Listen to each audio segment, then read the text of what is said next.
दिखाइए, जब तक दिखाएँगे नहीं कैसे पता चलेगा? प्रॉपर उसको दिखाइए, सबूत है ना, सबूत को हम लोग देखेंगे तभी तो पता चलेगा। ये आपने औडंबराज लिख दिया, ठीक है। अब ये जो इसका कॉइन है ना, इस पे क्लिक कीजिए, फिगर साफ दिखाई नहीं दे ये रहा खैर कुछ। ठीक है। अब बताइए इसमें आप क्या बोल रहे हैं, क्या लिखा हुआ है? नहीं ये वाला नहीं, एक ये तो नीचे भी है ये ये तो वाला, इस इंडो पे ग्रीक का है। नहीं चलिए इस पे इस तरीके से थोड़ा लिखा ना इसको भगवान। इसको ज़ूम कीजिए इसको ज़ूम कीजिए और ज़ूम कीजिए। अब आइए, अब बताइए इसमें आपको क्या लिखा हुआ मिल रहा है? नहीं इस पे ऐसा लिख रहा है कि इस कॉइन पे ये लिखा हुआ है जो है। तो इसमें ये जो महादेव सा जो है इसका मतलब क्या है? महादेव सा आपको पता है फर्स्ट सेंचुरी बीसी का है। आपको पता है सम्राट अशोक जो हैं उन्होंने मैसूर में महादेव भिक्षु को भेजा था धर्म प्रचार के लिए। ये जानकारी है आपको? नहीं। सम्राट अशोक ने महादेव भिक्षु को भेजा था मैसूर में 9 लोगों को प्रचार के लिए। सम्राट अशोक के इंस्क्रिप्शन में लिखा हुआ है। आपके एक जैन महोदय थे, उन्होंने क्या किया, रोड बनाने के चक्कर में एक बम लगाया, उड़वा दिया ताकि कुछ लिखा हुआ वो सब शब्द मिट जाए। फिर भी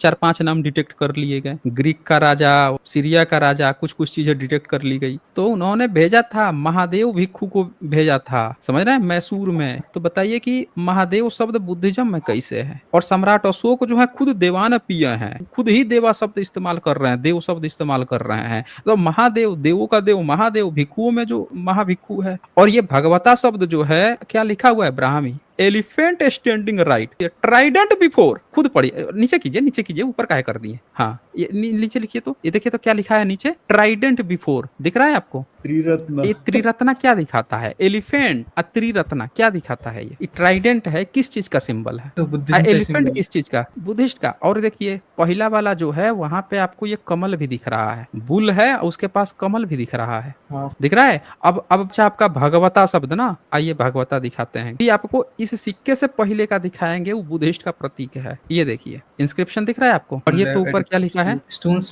एडिक्ट ऑफ अशोक अशोका का 37 लिखा हुआ है ना, ठीक है। खैरात इंस्क्रिप्शन। बैराट का इंस्क्रिप्शन है, ठीक है। लैंग्वेज प्राकृत है। अब इसमें जो है मैं दिखाता हूँ आपको, ये 6 नंबर पढ़िए तो। वादे मुसा वादन गिच्छे भगवता बुधेन क्या लिखा है? भगवता बुधेन। तो ये भगवत शब्द किसके लिए इस्तेमाल हुआ है? बुद्ध के लिए। अच्छा 3 नंबर पढ़िए तो। भगवता बुधेन। फिर से भगवता शब्द आया, किसके लिए? बुधेन के लिए, बुद्ध के लिए। ये सम्राट अशोक लिखवा रहे हैं। अब बताइए कि जब पहले से ही ये शब्द डेडिकेटेड है बुद्ध के लिए, तो बाद में कोई हाथी दिखा रहा है, त्रिरत्ना दिखा रहा है, ये सारे सिंबल दिखा रहा है, भगवता लिख रहा है, महादेव लिख रहा है, यानी कि वो बुद्ध की बात चल रही है, भगवता बुद्ध की बात चल रही है। समझ रहे हैं? उनका सिंबल दिखाया जा रहा है वहां पे। आप लोग